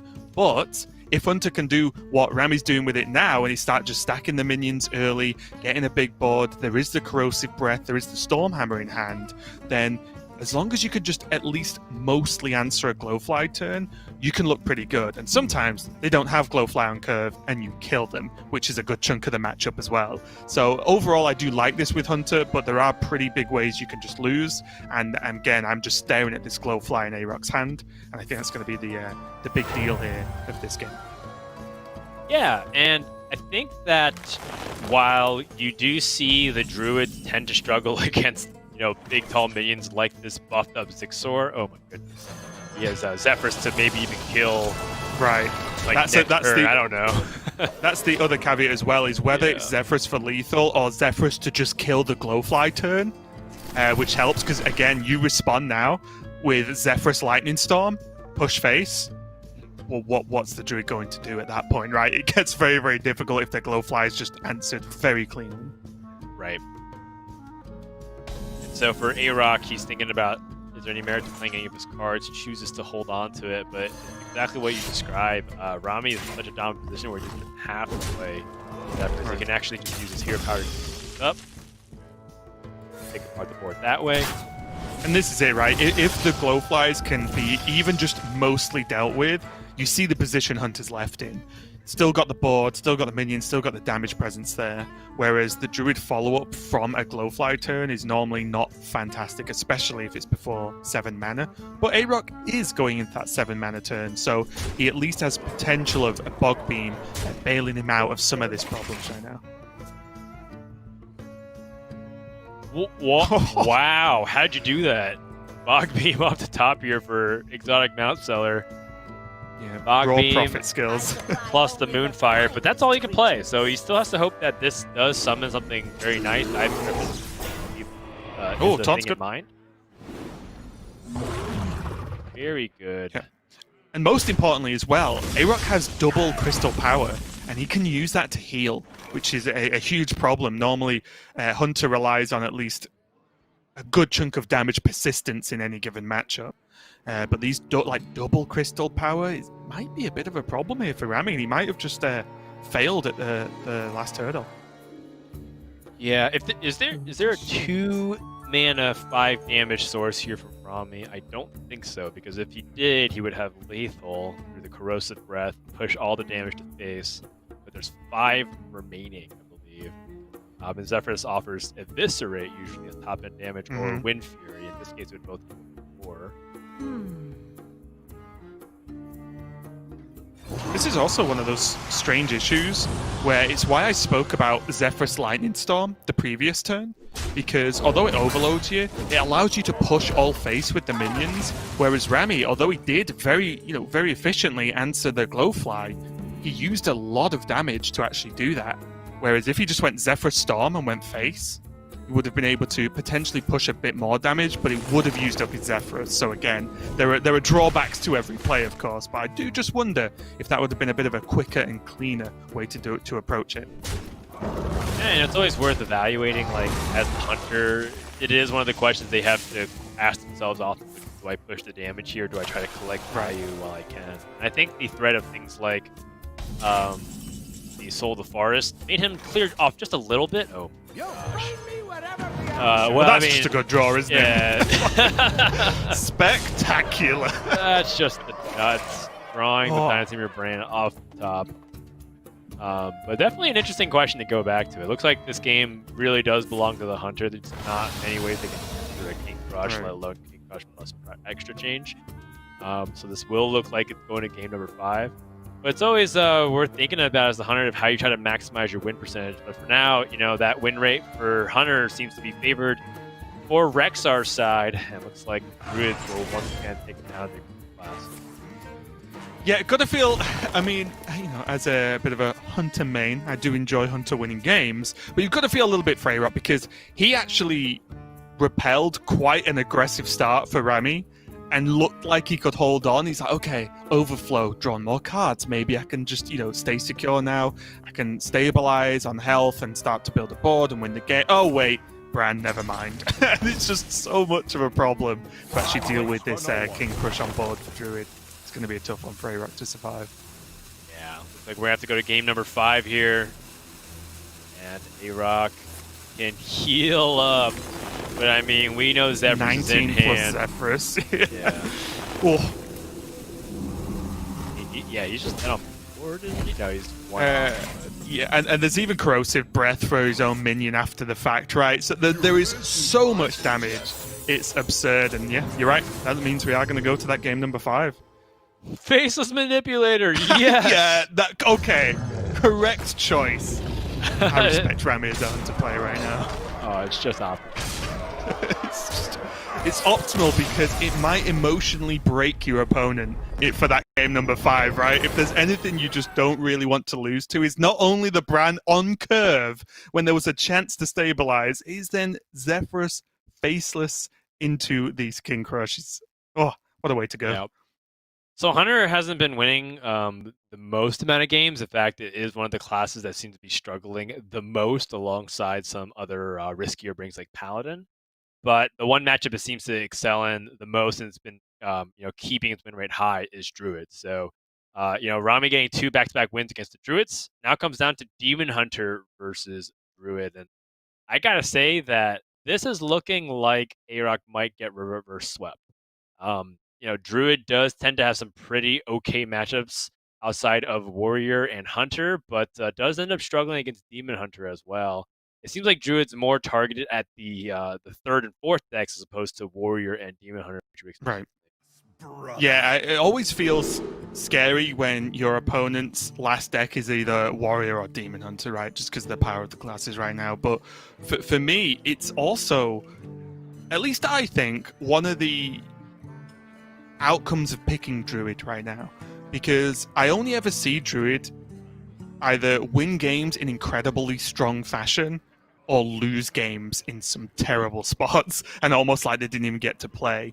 And I feel like Druid's just, it's not even down to drawing ramp or not drawing ramp, but I think it's just down to drawing the right section of your deck, depending on what you're against. And if you fail as Druid, I feel like you just lose, but it can have some of the most insane wins ever as well. So I don't know. I feel like this is a risk you take if you submit Druid to this tournament. Yeah, well, the good news is that Ramy doesn't seem to be curtailing his Demon Hunter to try to beat other Druids. You saw a Guardian Aug Merchant in his opening hand. That's more for things like, the mirror or trying to pick apart anything that plays stuff early. Guardian Aug Merchant isn't going to be that useful against, Mount Seller and Emerald Explorer and whatnot. So he ends up throwing it away, and as a result, Ramy missed out on a 1-drop. And I wonder if, a lot of people, they look at the fact that you always want a 1-drop on 1. Is it really that important, or do you want to have more of those mid-game threats? Ramy clearly says, I just want to have something better than the Aug Merchant on 1. And he has a pretty reasonable mid-range curve here, so let's see if it works out for him. Yeah, that's it. It's less about having a guaranteed 1 in that, well, look at all the other 1-drops in your deck. Look at all the other 2-drops, right? There are a lot of options. One thing I will say is, though, I do think Aug Merchant could come into play a little bit later because Druid doesn't normally have multi-source removal. It's normally just, okay, Bog Beam and it's dead. Well, if it's Divine Shielded, it's not going to be dead, right? It'll be able to live. But in terms of how the deck's built, I do completely agree. This looks like it's built for the mirror because there's the Blowtorch Saboteur, there's the Aug Merchants, there's the Bone Chewer Brawlers in there as well. So it's basically just all the cards that fight for that early game tempo. Yeah, that being said, Satyr Overseer still threatens Druid very much the same. Aroc has lots of ramp, picks up a Moonfire. I think he was specifically digging for anything to remove it. It could have been Crystal Tower, it could have been, a Wrath. It could have just been Bog Beam, and he would have gone for it. But now he's been able to preserve his coin, and now he can start fighting back for board next turn if he wants to. And big loss for people. Yeah, although this is still looking pretty good for Ramy, honestly, because having access to, I guess, 2 now, but even just the 1 Warglaves means that he can just punch through that 1 strong board they make around now, whether that is Glowfly or whether that's one of the new additions, the Emerald Explorer. Just having the Warglaves means that, okay, whatever you play, I can kill with and use my own health and keep the minions I have on board and then push again next turn. And then really, again, can Druid clear or hold off multi-turns in a row if they're not actually removing the minions? Not often. Yeah, not often at all.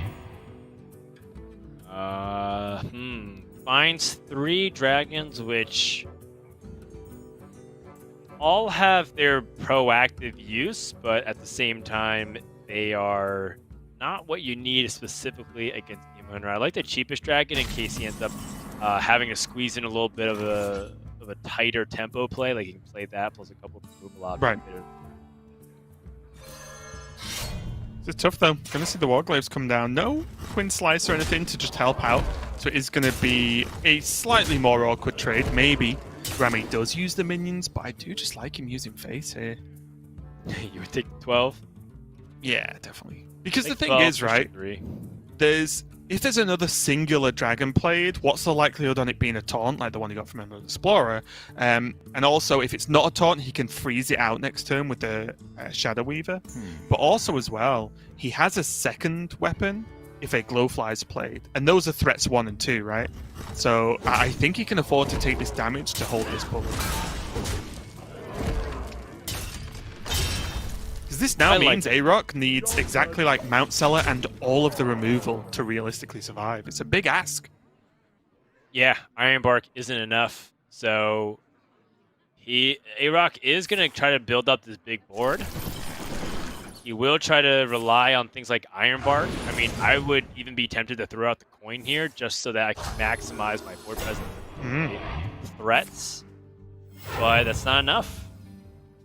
Do you see, though, this claw coming in handy again? I think every time I've seen this today, it's done some good work. I'm getting persuaded. Not that I'm a huge Druid player at the moment anyway myself, but I think if I was, I'd probably be putting claw in my deck. Yeah. Oh, wow. Why not? Yeah, I mean, he already had the lethal, but that's good backup insurance. And this means that Druids gets reversed and swept. And Iraq, who did so well in previous Master Sword Kings finals of Arlington, very close to guaranteeing him a spot in Grandmaster next season. He does take his first loss of Swift, but I mean, if I'm in Iraq's position, I'm not going to feel too bad about it because you still have a chance to keep pushing for top 8. But right now, he's just trying to protect his lead. I think if he just lands high enough in the standings that isn't top 8, like top 16, he's still also going to get that spot. But of course, we'll like hold off on any like final say before the weekend's done. That's it, and I spoke about it at the start of the show. Is we saw the players in contention currently with their prize money, and I mentioned, in most regions, if you top 4, you're looking like you can get a spot, but that's also relative of what the people who are already up there are going to do, right? Because if someone who's already gained a good amount of prize money plays well and places well in this tournament, then obviously they bump themselves even further up the list. So we'll have to see how that pans out a little bit further down the line. But I believe we've got some more matches coming up. It is going to be Zim versus Tanzaku, and I believe we are going to be going into game number 3. So we'll get the scores and we'll see the scores updated obviously as we go. But just taking a look at these lists here, Zim is bringing that Demon Hunter, the Quest Warlock, the Druid yet again, and Warrior. Whereas Tanzaku is bringing the close to the same lineup, but with that Rogue. And again, with that one Waste Warden I saw a little bit earlier today. So very interesting just to see that one Waste Warden tech card in there. But what do you like about these lineups, Dan? Do you like the Rogue over the Warlock, or do you just think Druid's a mistake in general? I just think that Druid has risks built into it because not only do you have to like weigh the risk and reward of certain matchups, like, am I worried about classes like Druid, like Warrior and Warlock versus my Druid? How do I view Demon Hunter right now? Right. But there's also like built-in failure rate, just drawing, right? So we've seen so many times people play Fungal Fortunes, discard the Certain Legion, like, well, I have no way to win this matchup anymore. So I am personally afraid to bring a deck like Druid, but it seems to be working out for a good portion of players, so can't argue with that result right now. But in the meantime, we go into game number 3. Tanzaku on his Stealth Rogue has a nice 1-2 curve, but doesn't have much going on besides that, so he's going to have to hope that he picks up something else nice here. Tanzaku, player we've seen in multiple championships. He is TJ Sanders' favorite player. In fact, Tanzaku, if you didn't know, signed TJ's cell phone. And TJ was just a little giddy schoolboy when that happened. It was really funny. Yeah, and I think as well, going back way back when for old prelims or playoffs, we used to see Tanzaku a lot in the Asia Pacific playoffs and such as one of the early impressive Japanese players, from what I recall at least. So pretty cool to see him once again here. Currently at 3-0 in the Swiss score and getting off to a quick start with this Stealth Rogue. But Zim, also pretty reasonable player as of late, although he was fighting for his life in relegation mere days ago against Hunter Ace, so he did survive in the European Grandmasters, so not quite as in dire spots as some of the other players we've seen, but maybe in some dire straits right now, because he is getting aggroed down pretty heavily in this game. Yeah, very much. That Spy Mistress still hasn't died from the very beginning. Kind of greedy here from Zim to just immediately play Plazas without immediately removing anything on the board, but going to go ahead and accept the risk and finds Dark Skies. But how many cards does he have? I think he'll have enough for this. There's only, 3, 4, 5, 6, 8 on board there for Dark Skies. Does he have enough with coin, though, actually? This looks a lot cleaner to me. Yeah, it does have the option of pointing out this Mortal Coil as well. He'll clear it off. So everything working out here pretty well for Zim. As you mentioned, Zim, of course, having a very close call with his Grandmaster spot would be quite unfortunate. You would have joined the Papa Jason Club of the one-and-done seasons as a Grandmaster. But he also is a player that did reasonably well at Masters Tour within the top 10 earners. So, he also could have potentially made a comeback case, Right. Alongside Now Gidon, for example. Here, though, 2 Abyssal Summoners in hand for Zim. A card I think can make a big impact in these matchups, as Rogue doesn't really have great ways of dealing with the huge Demon Taunt. And I think as long as Zim gets to this turn 6 safely, he should be feeling pretty confident and maybe saving this second plot twist for a little bit later down the line to try and get this back-to-back Abyssal out. Well, maybe Plague of Madness is one way to deal with this. So is Unidentified Contract. Both are like removal-based options, but one, of course, is symmetrical removal for both sides. So anything you develop also is easily removed by the Warlock. I like it though, because a lot of the time in this matchup, Rogue ends up chipping so much damage and threatening like weird lethals with Kronk's AoE buff, because they just generate all these lackeys, all these summoned minions, all these just small pesky things to deal with, like the reborn minions. So if Zim is sinking like the poisonous weapon into 2/2s and 2/3s, like yeah, okay, he kills them a bit easier, but he's still taking the damage and he's not taking down anything big. Whereas the weapon for Tanzaku, well, he can take down these big demons, he can take down the Aranasses and anything that's really standing in his way too heavily.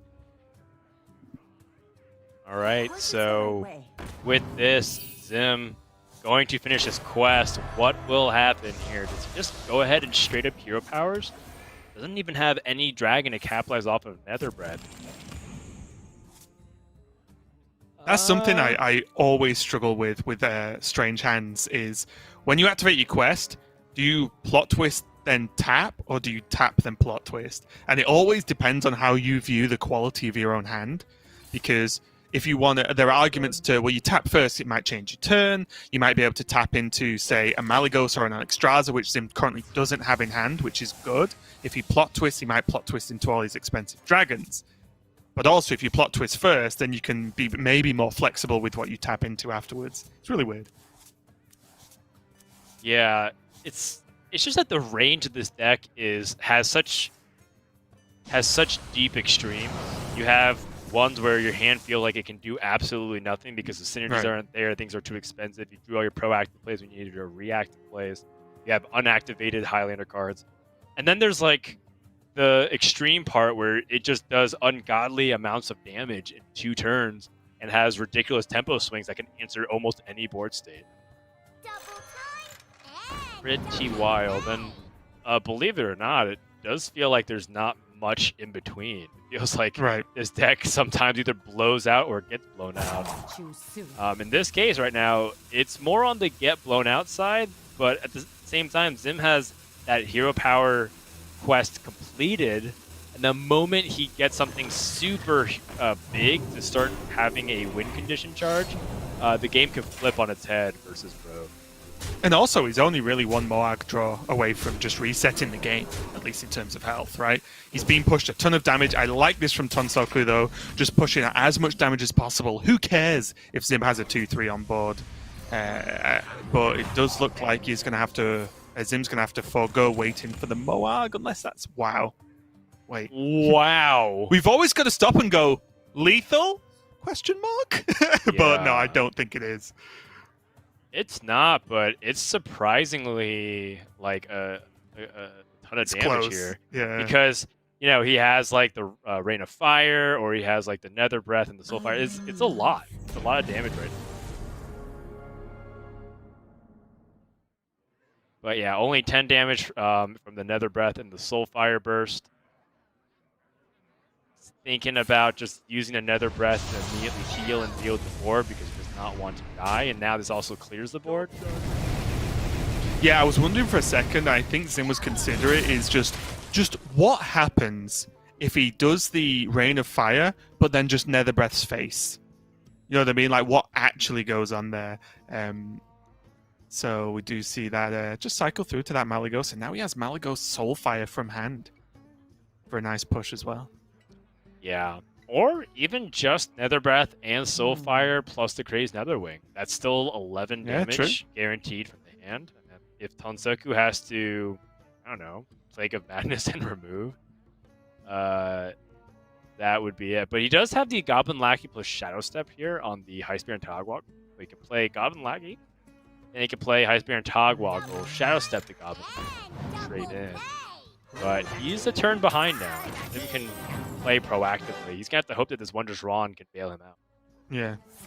Cute play, honestly, and it's one thing I do look at, and I know it's something we spoke about a little bit earlier in the day, is what cards are left in hand if you lose the game. You know, like, what did you not play? And Shadow Step is a huge pet peeve of mine with Rogue. If any Rogue player loses a game and has Shadow Step in hand, or had it in hand for a while, and still lost, I always question, like, what could that Shadow Step have done? Because I see a lot of Rogue players get very greedy with that card. Yeah, it's weird because Shadow Step is such high value anti-tempo that a lot of times Rogue really wants to save that Shadow Step unless Yeah. they need to extract additional value through their lackey battle cries or on the top end things like the Kronks. Yeah, it's not uncommon to see rogues sometimes lose the game with Shadow Step, a bunch of lackeys, and like their Galakron or like a Kronks. You're just like, wow, this felt like this was a winnable hand. Right. Awesome.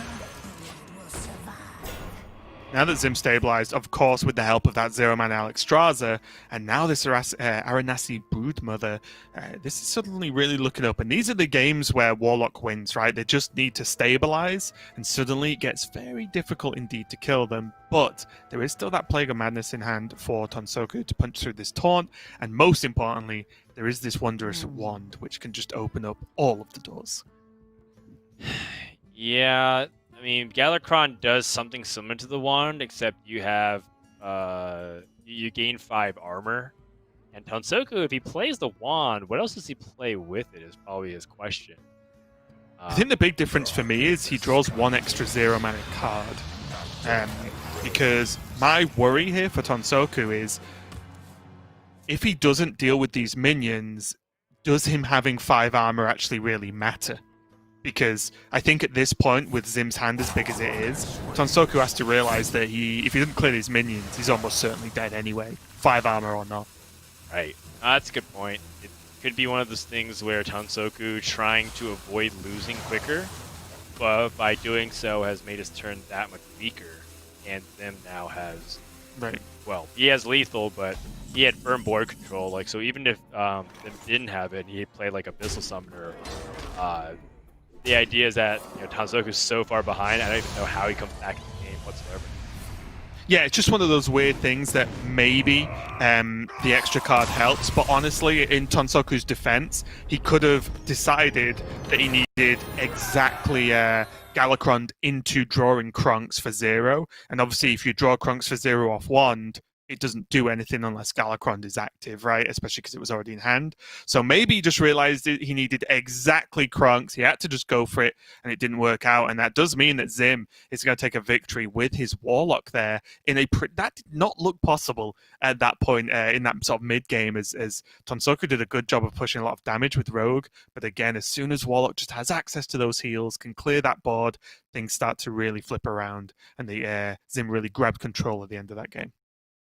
Yeah, so now it comes down to Zim's Demon Hunter, which, like many other people, seems to be trying to get a leg up over the Mirror Match, but he does not necessarily playing things like the Blowtorch Saboteur. And in the meantime, something we haven't even really necessarily talked about either was the fact that Tanzaku didn't even ban the Warrior. He banned the people have been actually leaving it up. And so we have to see if whether or not this Demon Hunter is able to beat this Rogue. And if Zim's able to do that, he's going to improve to 4-0 over Tanzaku. He's going to start things off with the Battle Fiend with the Umbra Wing. This backstab's going to shut this down really nicely here. That being said, look at the Rogue hand here with the Skyvateer and the Greyheart Sage. It looks super nice.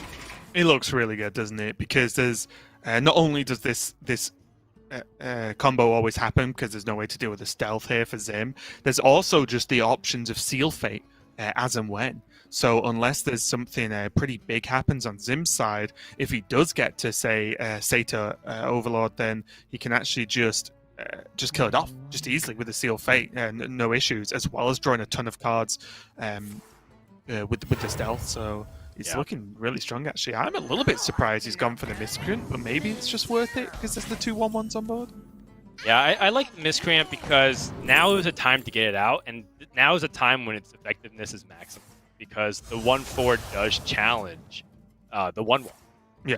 As the game progresses and your opponent's playing Satyr Overseer, Frozen Shadow Weaver, Glaive Bound of Depth, Miscreant becomes harder to use and it's not even relevant. So now you can play the Lackey plus a Skyvateer. He does pick up the Spy Mistress, which is also interesting to me. Who in their right mind hides loot? I mean, Tanzaku has a lot of good options at his disposal, and he could actually do what a lot of other classes can't, which is continually play off curve. And part of the argument against playing off curve is that you often vote 1 mana and that's efficient. But by playing like when I say off curve, he's not playing his strongest minion on 3, right? Right. Strongest minion 2, so to speak. You'll be able to piece together really good things, ending his curve with a Togwaggle, which is very, very solid. Yeah, and one of the things to keep an eye on as well is Spy Mistress, fantastic on turn 1 to contest some aggro boards and obviously be there for the stealth mechanic and combos that can occur with Greyheart Sage, but also, specifically with Goblin Rush Lackey, it's just a 2-mana deal for removal a good chunk of the time as well, which is actually for Rogue, just having an extra option versus aggro is very, very strong, because right now, with the Spy Mistress down, pretty much any minion Zim plays is dead.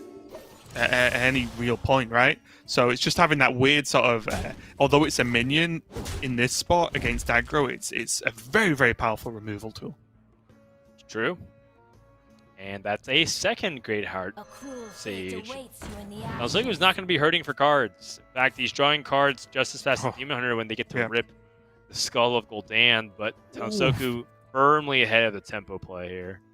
He can also just trade and now either Witchy Lackey or he could even Shadow Step if he really wants to draw some cards. I like the idea of Witchy Lackey just because it is maximum tempo. Finds a Small Hunter. Okay. So that gives him spell damage on his Eviscerates. Interesting turn there as well, because Tanzaku could have used the Spy Mistress to trade and make it much less likely that these two lackeys are killed, therefore running straight into a very clean Togwaggle. He could have Shadow Stepped one of the lackeys to, again, run into a very clean Togwaggle.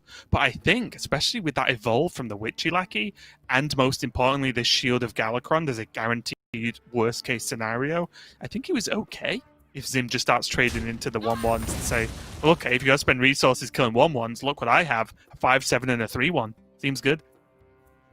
Yes, and right now it seems very good for Tanzaku. There are some really powerful tempo plays available in the hand, though. However, these are sturdy minions, and without Altruist, it doesn't seem like Zim could reasonably enter a wide board. Oh, okay. Why not? That ends up being really hard for Zim to deal with, because if he uses cards like I-Beam, Twin Slices... Yeah, luckily enough, he can use the second slice in hand. It would only give Tanzaku second slice. Then he could swing and use Glavebound to kill it. That kills the Cho. But the problem is, that's one, you take 4 damage and don't kill Shield of Galakron. And also, that's more or less all Zim can do that turn, which means he's just getting hit again and probably dies. He has to find some weird way to actually survive this, not give Tanzaku any extra spells or anything to use against him, and still come out with some kind of plan to win this game. And honestly, Dan, I'm struggling to see it, and I can see both players' hands. Yeah, it must be even extra hard here for Zim. If he's able to find himself out of this game, I would confidently say that Zim wins the series 4-1. This is a very difficult game to try to come back from because of how far he is behind. And it's like you were saying, you know, Zim's going to try to fight back for tempo, but there's a lot of great tools in Tanzaku's hand. Seal Fate deals 4. Eviscerate deals... Oh, it's +2 spell damage, so it actually deals 6 for the Eviscerate. So he's got 3, 4, 5, 11. Not enough for lethal right now, based off what I see. Also, Seal Fate does end up going to his opponent. So now, on the flip side of things, Tanzaku's Lore Walker Cho making it complicated for him to do things. I was just going to say, I think he has to Shadow Step this. If he Shadow Steps it, he gives his opponent Shadow Step. But honestly, if Zim Shadow Steps a Glavebound Adept, okay. If he Shadow Steps the Shadow Weaver, although it's annoying, it still removes sort of damage off the board to a certain extent, even if it's replayed. So although this gives Zim some options, it's the least of the problems.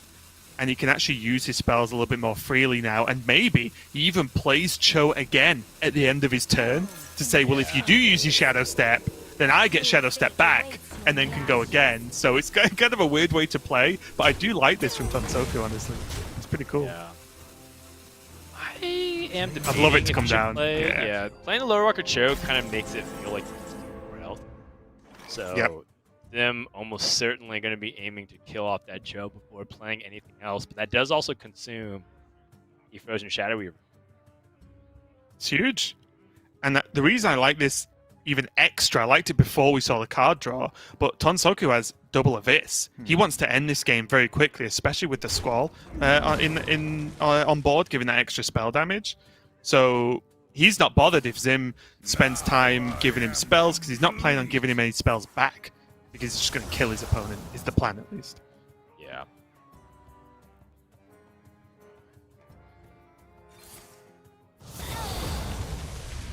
Oh yeah, Shadow Step right back once more and just keep that Dragon frozen onto the board. Zim really trying to mount a counteroffensive here, and I really wonder if he's able to get there. Metamorphosis is a lot of damage, and all of a sudden Rogue's going to be playing with 11 health, or even 10 if you can't put a ton up. Yeah, and that's just game though. Because I believe with the spell damage, and again, although Zim's frozen the spell damage being out, he doesn't freeze the spell damage effect. So I believe with the double eviscerate for 12, 3 damage from the Spy Mistress, and whatever, a little bit of extra with the dagger and the Praise Galacrond, I think that is going to be it. And Tanzaku is going to even up this series 2-2. All right, so with that, Rogue gets the win against Demon Hunter. It is a pretty close matchup. In fact, people say it's a 50-50 matchup. It's exactly 50% right now after 3 rounds of play, because it's 132 out of 264. And you like to see that, right? Like 2 decks which have a lot of nuance to how they're being played, Right. and very fun decks with a lot of range to them. Ends up having a very close matchup. I would say that it's one of the more fun matchups to play right now in the metagame. Yeah, and it's really tough. Both decks can do a great job versus the other. I do think Demon Hunter greatly controls the early game, whereas Rogue takes over in the late game. So I think based on how much of any singular one game we cast, you can tell who's winning at that point. Again, because Rogue the problem is, although Demon Hunter is very powerful, and I guess like a sort of clean deck, I'm going to say straightforward deck, because it doesn't really run that much generation. The second Rogue is safe enough to either drop Togwaggle and not die, or get that Galacrond active. Suddenly the game can look very, very different very, very quickly. But I am interested again just to see how Rogue does this whole weekend, because I think the super up-to-date builds are very, very strong. Yeah, so we come down to the last match of this series, and I believe one of our last matches of this entire round. And we do see I misspoke earlier. For some reason, I thought that Zim had his Demon Hunter banned and graphical error. Up, but The there's a Warriors are graphical banned. error Yep. kind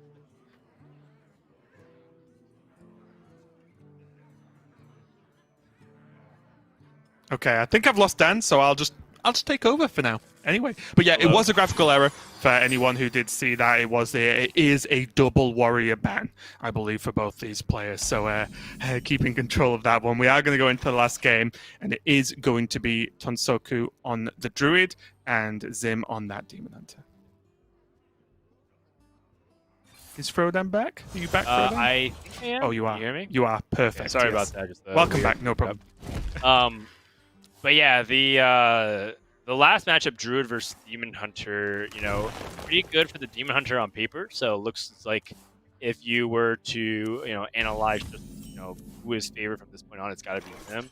The opening hands do seem to be pretty clear skies right now for the Demon Hunter to set up for a couple of turns, because not many good things are going to do next turn. You just have to really remove. Yeah, and just taking a quick look at the list, there is the one wild growth, which would be the perfect draw or play for this turn, I guess, from Tanzaku. But you're right, outside of that, it's all questions now, isn't it? Is this a Wrath cycle to try and get closer to some ramp this turn?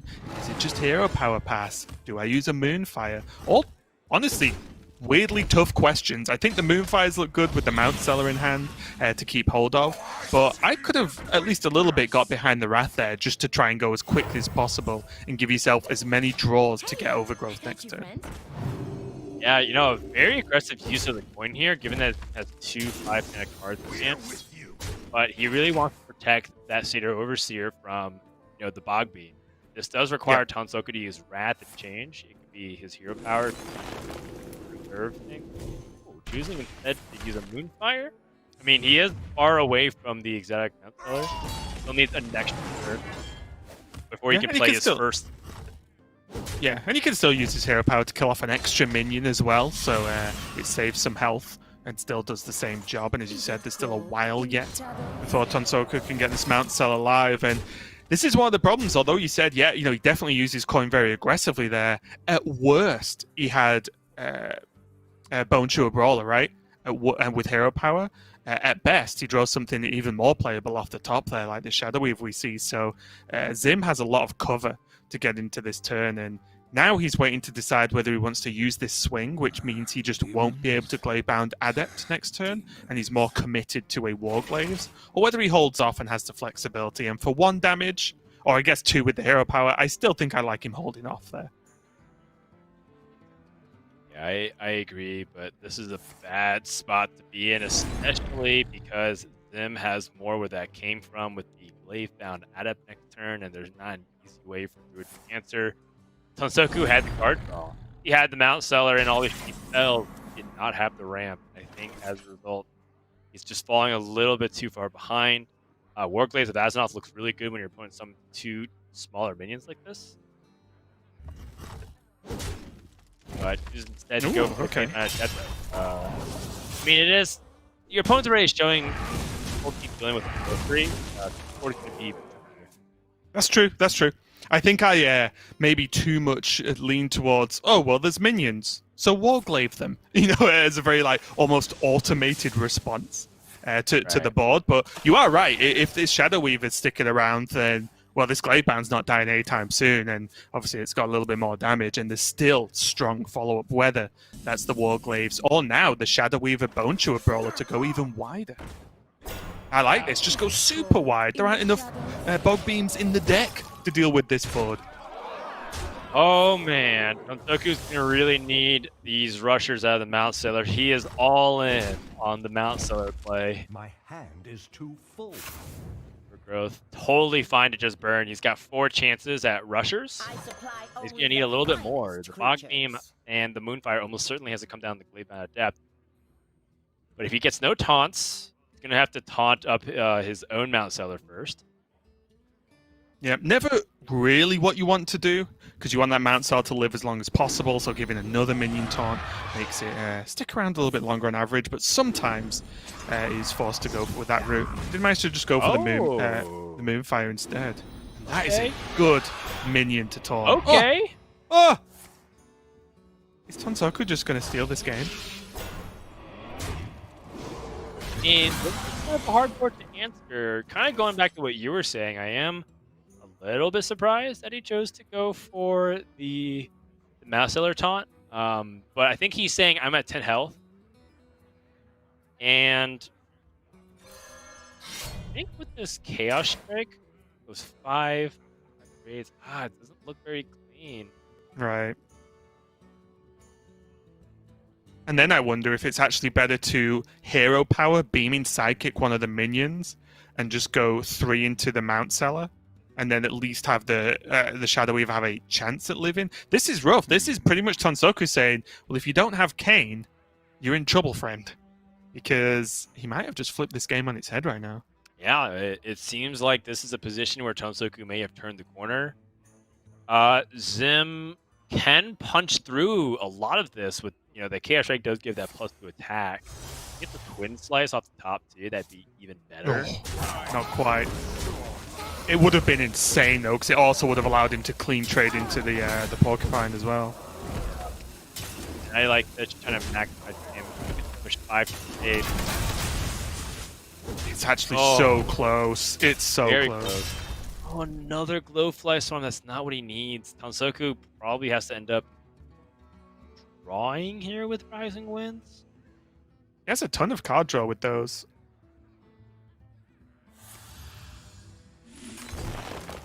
And I believe he's still got Crystal Powers left, right? Yeah. I don't think he's used one this game. That's a good draw. Fungal Fortune. All right. Oh my Oh, okay. goodness. Finds the crystal power, and that's going to be some significant life gain if he chooses to go for it. Of course, we know that Zim doesn't have the damage, but you don't know that as a Druid. Your Right. opponent's been holding one card on the left side of their hand for the longest time. It could easily be Metamorphosis. Yeah. Going up to 10 basically means that outside of fringe scenarios, Tanzaku almost certainly doesn't die next turn, which is a huge deal because, as you mentioned, one Metamorphosis, a decent Altruis, then you're dead from 5 quite easily. But 10, different story. And now Zim has to find something huge here, or else he is dead. Lead found Adept, but no It's way only to 5. activate it. Hey, I got you, friend. Okay, so not dead yet from what we see, but the moment Tanzaku picks up something to get past this 2-5, rather if he finds it, I don't think there's actually many cards left that can do that. Also, I wonder. he doesn't have the hand space to play Overflow reasonably. Yeah, he has a lot of draws with these Rising Winds, though. He could just keep drawing until he hits a Savage draw, right? That he has only one copy of each, so he is trying to dig for it. What Tanzaku has to be careful of is he doesn't throw away the game if he doesn't hit it, right? He needs to sort of get that line right where he can draw, go for the outs, but he needs to decide pretty quickly now whether he needs to bail and try and clear the board and be safe again at 9, or safe-ish, I guess, at 9. Yeah. He has to actually remove this board. He can't actually push the damage. This might look like an Or he could go. He could trade 3, use the Bog Beam, and then just Glowfly, right? Yeah, Glowfly is a little bit weak to a Altruist setup. But yeah, He's gotta stronger do his against best. everything else, right? Yeah, he's got to push the damage.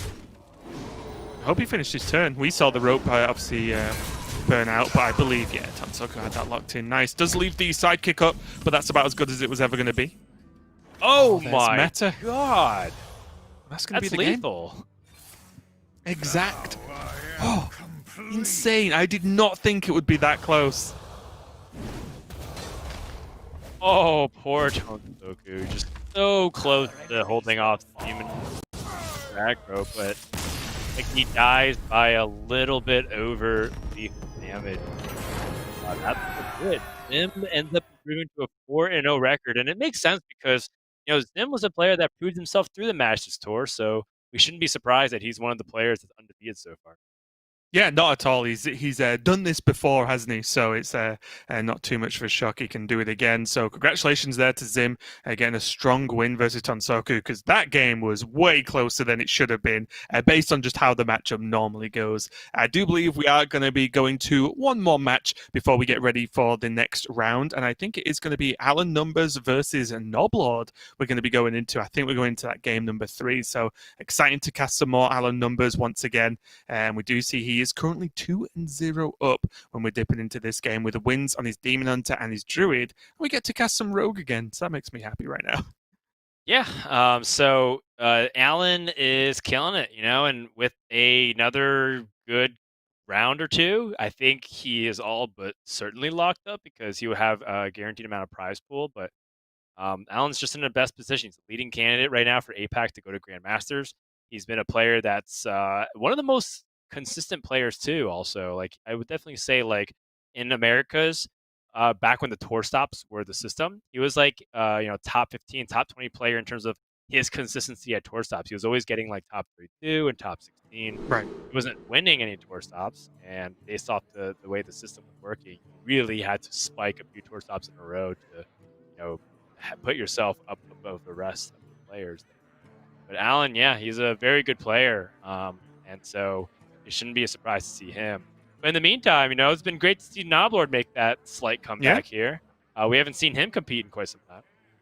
Yeah, he's taking some breaks, I believe, now and then. But honestly, one thing you need to know about Noblod is when he speaks, regardless of how much Hearthstone he's playing at any given point, when he speaks, people listen. Right, I think he's very greatly respected across the scene. So I'm pretty hyped to see him playing in this one, especially against Alan. I think it's going to be a good match. Although, of course, at this point in time, Noblod currently 0-2 down and going for that Demon Hunter against Rogue once again. And Alan's list is that 2-off Quest and Adventurer secret list, but it does have the 2 Spy Mistress in it. This is probably just my favorite Rogue list at the moment, and I think it's by far the best. And we see it already paying off now. Spy Mistress down for Alan turn 1. The backstab helps, of course, but again, this just means that he can answer anything that Noblord does in the near future. Yeah, and so Noblord has a tall task. He has to reverse sweep Alan. I got you, friend. And I got you, friend. that's not necessarily the ideal start that you want. Double beaming sidekick is not ideal, but you've got to be getting onto the board somehow. Otherwise, the Rogue will start to get really far ahead. And I argue that Spy Mistress on 1 already puts Alan in a really good spot. He ends up just ripping the dirty trick. Yeah, it's going to even trade it off. And although that might look like a weird trade, it's all, a 3-1 into a 1-2. It's 2 1-drops trading off, and the longer the game goes on, as I mentioned, the more favored the Rogue becomes. And now this Seal Fate having a fantastic answer here to this Shadow Weaver. And Noblord starting to run a little bit dry on the top there with only Altruis and a Warglaves. Warglaves? Of course, fantastic going into turn 5. But Altruis, definitely not a card you want to play on curve. Yeah, and I think the on-curve plays here for Noblord run out around here. Altruis on curve is not something that's ideal in the slightest when you end up playing a Demon Hunter versus Rogue. In fact, most matchups you just generally don't want to play Altruis on curve whatsoever. So Noblord is probably starting that, and instead he's going to play a Battle Fiend. Ugh, that feels so bad. But the benefit is that it's Battle Fiend sticks. He's got Warglaves to really pump up the power. Yeah, that's it, though. See, really now it's whether the Warglaves is going to keep him, I'll say, ahead in this game, and I mean that just literally on board, as opposed to being ahead in the overall outcome of the game. But now this stun is going to help, even just bouncing this Battle Fiend back, although, yeah, okay, it's a 1-drop that now only costs 2. It's not the end of the world. It's just raw tempo, isn't it? Like, look what Alan has now. Shield of Galakrond. He has Coin Evasive Worm if he needs to, and then he has that Galakrond in hand too. So it's looking like Alan's got the fuel to get into that mid to late game that he really wants to. Yes, and one of the things to think about too for Noblord is how does he find himself winning? Is it pushing damage? Is it clearing the board and pushing a little bit more each turn with minions? Is it saving for an Altruis turn? There's some tough questions because from this position, it feels like if he just clears the minions, he's actually just going to get out-restored. Alan going to run away with the game. You also see another thing that Alan's been holding the coin for a very long time, which is also somewhat intimidating because while Rogue has had plays that require the coin, it feels like, wait, what are you giving the coin for? Are you trying to go for a more later? Yes. Yeah, there's always the fear as well of like coin togwaggle. Oh, there we go. Right. With the lackey. So now, because he has Shield of Galakrond, he can just lackey coin togwaggle next turn, which just accelerates that wand, that whole turn quicker. And the fact that Alan is going into turn 6 on 27 health and arguably ahead on board is looking pretty good right now for his chances at 3-0 in this matchup. Definitely. Looking at what Noblord do perspective, it looks like the Chaos Strike was a nice gift to help him efficiently get through this taunt. Does have to worry about that dirty tricks now, which I'm pretty sure he has a guarantee of. He's traded into minions, he's played minions. So he has to kind of weigh, is it time to give my opponent card? And that's tough because you're also hurting on cards and Rogue's healthy. So even if you pick up more damage, it might be a situation where oh my. Okay, I love this play. This play only, I guess, doesn't work if the lackey that Alan has is a kobold lackey. Because he knows that Alan looked like he was setting up for that coin tog that we discussed, right? Well, what's a way to punish that? Play a card that should never be allowed to stick on board. So unless there was actual kobold lackey exactly to kill off the Altruist, which I think is a reasonable risk for Noblard to take, then he just either, best case, stops Togwaggle happening and there's some removal coming out, or worst case, Togwaggle comes down and he's just stuck an Altruist, which is huge. Unfortunately, though, we saw that he had the worm to be able to just play that out instead, but at least it delayed the Tog. Yeah.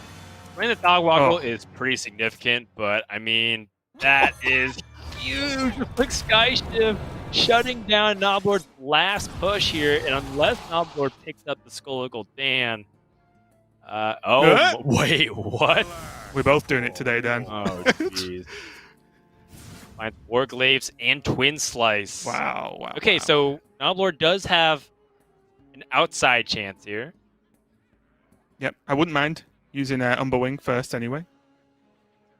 Just to get the minions on board. It's not like he's overly bothered about the swings, and he can't swing 4 times this turn to use the whole Warglaiver. I do like this from Noblord. I think he's just quite rightly said, well, okay, I've just used a skull. These are all the resources I have access to. I need to stretch these out and make them work as quickly as possible. Right, so the final counter-offensive from the Noblord is coming up here. It's looking unlikely, though, because I see Kronks and 2 Shadow Steps. That means that Alan is just super far ahead. I mean, heck, he has lethal next turn if any of the 6. That was on twice, tip 10. So, looks like Noblord is out of time. Yeah. Okay, Shadow Weaver. Oh, he's just gonna take. He's got to, right? He's just got to. Like, it just doesn't. He doesn't get anywhere otherwise. And again, I really respect Noblord's Altruist turn. I thought that was a really good recognition of what Alan was setting up to do and his best plan at trying to stay alive. But we can see that it's looks like it's nearing the end right now, as Noblord has 0 cards and he's on a huge 2 health. Yeah, looking for anything to just end the game. If he finds a Kobold Lackey, that's it. But honestly, he doesn't need Kobold Lackey. Oh, gets it but anyway. he got it. Why not? What a way to end. And again, I think Alan played very, very well in that game, but so did Noblord. But he just had hold of it. And again, we just see the power of just having just that build of Rogue, right? Just having that flexibility of Spy Mistress, having the options of the secrets as well, helping out with card draw, or at least making your opponent think twice about casting spells. Yeah, and I think that, ultimately it goes to show you once more the importance of these early game Rogue curves that has pretty much defined the mid game for Rogue. How you're able to start leveraging removal cards like Fate, Seal Fate, and Blackjack Stunner, and all these different things largely depends on how safe you can get through that early game. And just having things like the Secrets and Spy Mistress is monumental for Rogue success right now. Yeah, absolutely huge. But that does signify the end of round 4 of Swiss. We have 5 rounds total today, so there's 1 more round to go. So still plenty of Hearthstone action, of course, going to continue over the weekend. But at least for me, I am done for the day. So I'll be seeing you guys tomorrow. But stick around. There's more Hearthstone coming right up after the break. Rusted Legion, forward!